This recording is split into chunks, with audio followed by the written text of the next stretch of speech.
Hello guys, मैं हूं जितेंद्र और आप सभी का स्वागत है मेरे यूट्यूब चैनल कॉमर्स की दुनिया में। गाइस, आज की इस वीडियो में हम बात करने वाले हैं कॉर्पोरेट अकाउंटिंग के एक न्यू टॉपिक पर। गाइस, पिछली वीडियो में हमने बात की है अमलगमेशन ऑफ कंपनीज की, तो आज की इस वीडियो में हम बात करेंगे अकाउंटिंग फॉर होल्डिंग कंपनीज की। तो गाइस, सबसे पहले हमारे लिए जानना जरूरी है कि होल्डिंग कंपनी होता क्या है। होल्डिंग कंपनी को हिंदी में कहा जाता है सूत्रधारी कंपनी, और इसके नाम से ही पता चल जाता है कि ये कंपनी किसी दूसरी कंपनी के लिए सूत्रधार है। तो बात करें और पूरी तरह से समझाएं आपको कि होल्डिंग कंपनी क्या होता है। तो होल्डिंग कंपनी का मतलब होता है जब एक कंपनी किसी दूसरी कंपनी के 51% या 51% से ज़्यादा शेयरों पर अपना कंट्रोल कर रही हो, यानी कि नियंत्रण कर रही हो। अब आपको थोड़ा सा टिपिकल लग रहा होगा समझना, तो इसे एग्जाम्पल के थ्रू समझिए कि इधर है ए कंपनी और इधर है बी कंपनी, और ए कंपनी ने बी कंपनी के 51% से ज़्यादा शेयर को खरीद लिया, तो ए कंपनी बी कंपनी की होल्डिंग कंपनी बन गई। जब कोई कंपनी किसी दूसरी कंपनी के 50% से अधिक शेयरों को खरीद लेगी, तो भाई जाहिर सी बात है उस पर उसका होल्ड हो जाएगा, नहीं हो जाएगा। तो इसलिए बन गई इसकी होल्डिंग कंपनी। और ये कंपनी भी कुछ कहलाएगी। तो ये कंपनी क्या है? ये कंपनी है सब्सिडरी कंपनी। तो सुनिए सब्सिडरी कंपनी की डेफिनेशन। ऐसी कंपनी जिस कंपनी के 50%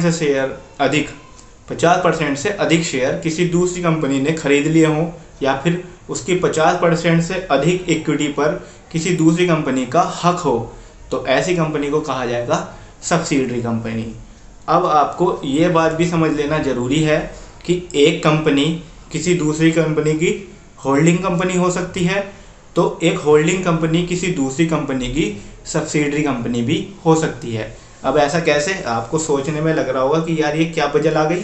तो मान के चलिए यहाँ पर ए कंपनी है, बी कंपनी है और सी कंपनी है। तब ए कंपनी ने बी कंपनी पर होल्ड किया है, तो ए कंपनी बी कंपनी की होल्डिंग कंपनी हो गई। लेकिन हो सकता है कि ए कंपनी पर सी कंपनी ने अपना होल्ड कर रखा हो, तो सी कंपनी ए कंपनी की होल्डिंग कंपनी बन गई। तो इस तरह से आपको समझ में आ गया कि एक से ज़्यादा कंपनियां भी होल्ड कर सकती हैं और एक से ज़्यादा कंपनियों पर भी होल्ड किया जा सकता है। अब आपको बहुत ही डीपली बात जानने के लिए मिलेगी कि अकाउंटिंग फॉर होल्डिंग कंपनीज को अकाउंटिंग स्टैंडर्ड 21 में शामिल किया गया है, और अकाउंटिंग स्टैंडर्ड 21 में इसको प्रॉपर वे में डिफाइन भी किया गया है। अब प्रॉपर वे में डिफाइन करते हुए कंपनी एक्ट 1956 की अंडर सेक्शन 4 में बताया गया है कि एक होल्डिंग कंपनी किसी दूसरी कंपनी के लिए तभी ही होल्डिंग कंपनी मानी जाती है जब तक उसका किसी दूसरी कंपनी पर होल्ड होता है, यानी कि नियंत्रण होना जरूरी है। अगर कंट्रोल नहीं होगा किसी दूसरी कंपनी पर, तो वो होल्डिंग कंपनी नहीं कहलाएगी। तो आपको ये बात समझ में आ रही है। और अगर बात करें सहायक कंपनी की, तो सहायक कंपनी का मतलब होगा अंडर सेक्शन 4 में एक कंपनी किसी दूसरी कंपनी के लिए सहायक कंपनी तभी मानी जाएगी यदि और केवल यदि अन्य कंपनी इसके संचालक मंडल के गठन को नियंत्रित करती है, यानी कि बोर्ड ऑफ डायरेक्शन को, मैनेजिंग डायरेक्शन को उस पर कंट्रोल करती हैं, तभी ही वो एक सब्सिडरी कंपनी मानी जाएगी। तो बात आपको समझ में आनी जरूरी है। अब बात करें अगर हम अकाउंटिंग स्टैंडर्ड 21 के हिसाब से, तो अकॉर्डिंग टू अकाउंटिंग स्टैंडर्ड 21 एक सब्सिडरी कंपनी ऐसा उपक्रम है, एक ऐसा वेंचर है जिसको किसी अन्य वेंचर के द्वारा कंट्रोल किया जा रहा हो।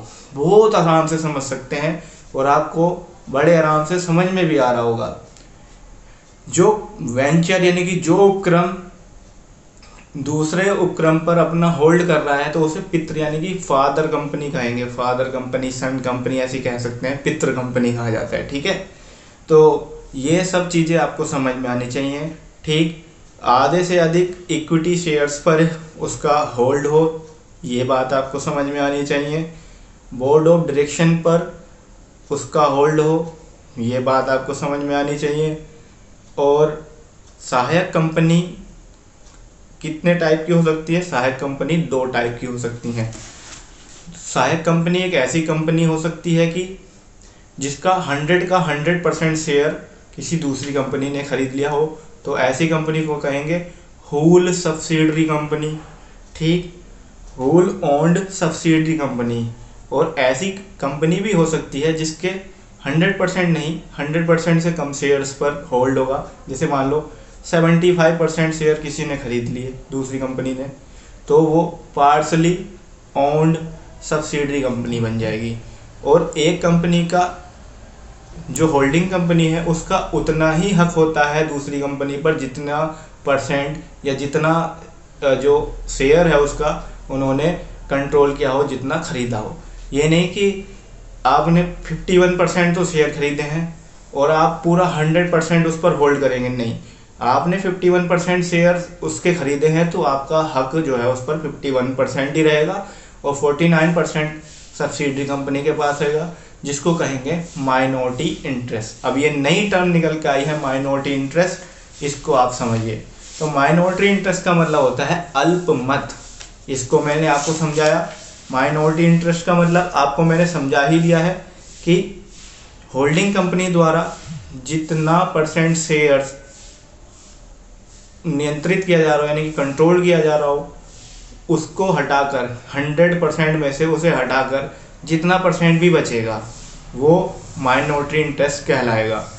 अब अगर हम फ्रैक्शंस में गिने, मान के चलिए एक कंपनी ने किसी दूसरी कंपनी के 2/3 यानी 2/3% शेयर्स को खरीद लिया है, तो 1/3 जो उसका शेयर है वो माइनॉरिटी इंटरेस्ट में जाएगा। या फिर 75% अगर होल्ड है तो 25% माइनॉरिटी इंटरेस्ट यानी कि जो सब्सिडरी कंपनी का हिस्सा है उसे माइनॉरिटी इंटरेस्ट कहा जाता है। तो ये बात आपको समझ में आए। आइए बात करते हैं जो हमारी होल्डिंग कंपनी होती है उनके कुछ टाइप्स की। तो होल्डिंग कंपनी पहली टाइप की है प्राइमरी होल्डिंग कंपनी, यानी कि प्राथमिक होल्डिंग कंपनी क्या होती है? ऐसी कंपनी जिसकी अपनी अनेक सहायक कंपनियां हों किंतु वह स्वयं किसी अन्य कंपनी की सहायक कंपनी नहीं होती है। आप इसको नोट कर लीजिए। प्राथमिक सूत्रधारी कंपनी यानी कि प्राइमरी होल्डिंग कंपनी, ये ऐसी कंपनी होती है जिसके अंडर में यानी जिसके होल्ड में बहुत सारी कंपनियां हो सकती हैं, लेकिन ये कभी भी किसी कंपनी की सब्सिडरी कंपनी नहीं बनती, यानी कि इस पर किसी का होल्ड नहीं होता है। दूसरे टाइप की कंपनी होती है स्वामित्व सूत्रधारी कंपनी यानी कि प्रोप्राइटरी होल्डिंग कंपनी।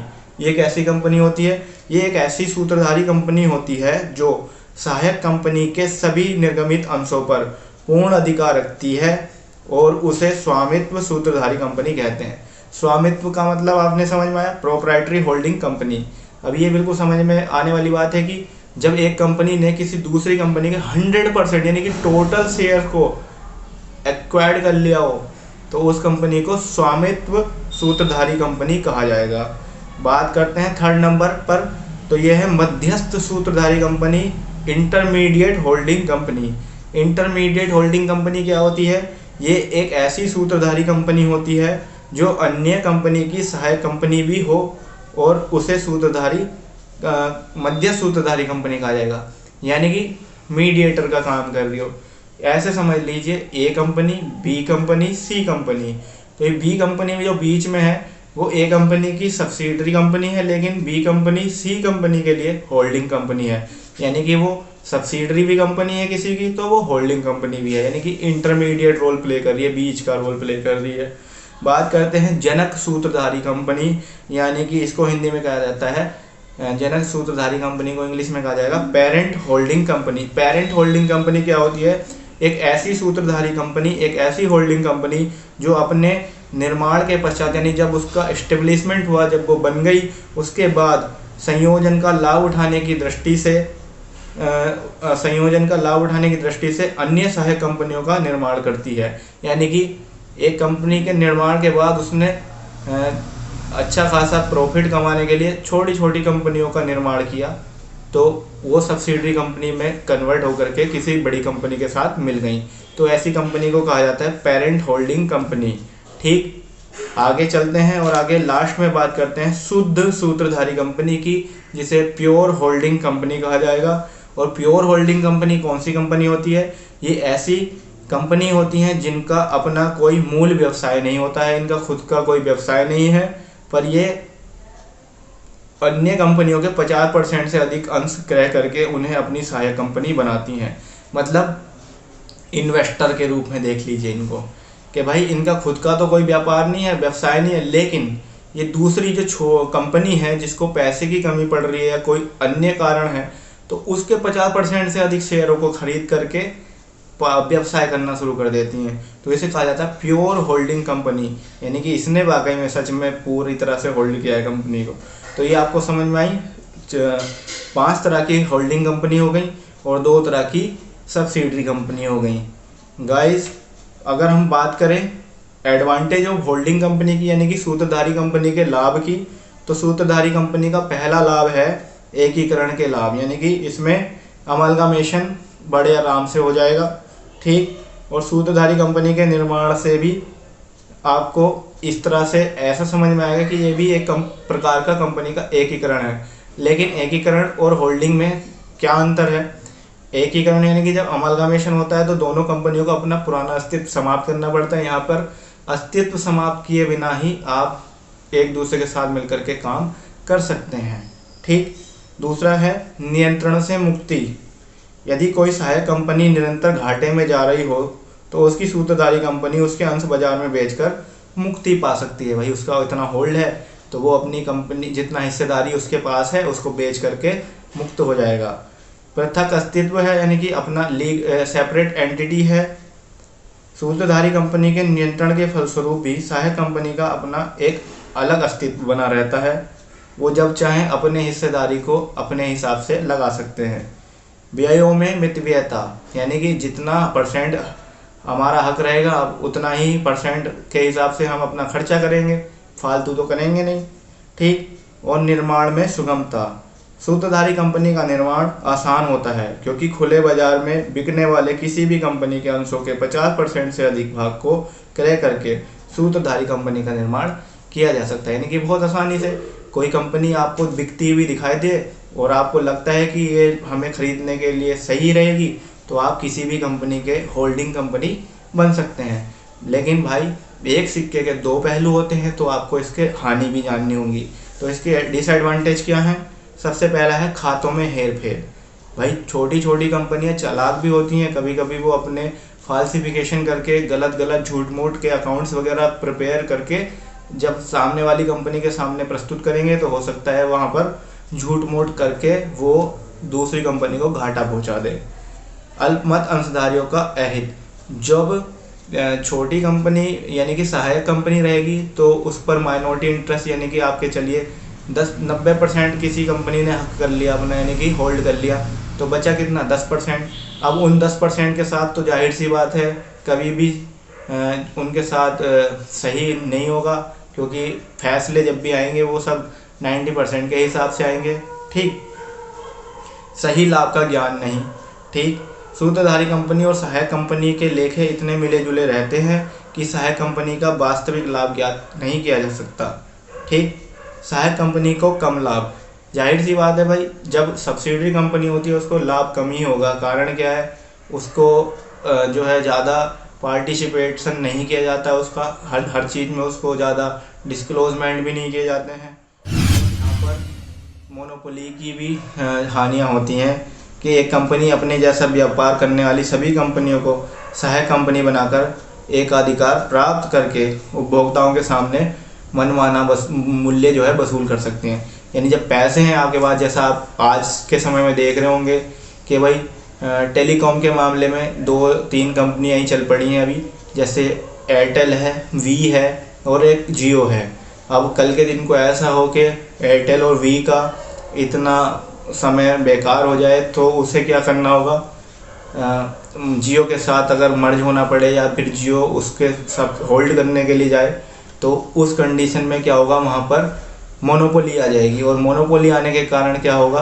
पब्लिक पर उसका ज़्यादा का इफ़ेक्ट पड़ेगा। तो गाइस ये था ओवरऑल होल्डिंग कंपनी का चिट्ठा आप सभी के साथ, जो इस छोटी सी वीडियो में हमने डिस्क्राइब करने की कोशिश की है। आई होप आपको ये वीडियो पसंद आई होगी और इस वीडियो में जितना भी कंटेंट है वो आपके लिए बहुत ज़्यादा यूज़फुल होगा। तो मैं उम्मीद करूंगा कि ये वीडियो आपको पसंद आए, तो आप इसको लाइक तो ज़रूर करें, कमेंट करके ज़रूर बताएं कि आपको ये तरीका कितना अच्छा लगा।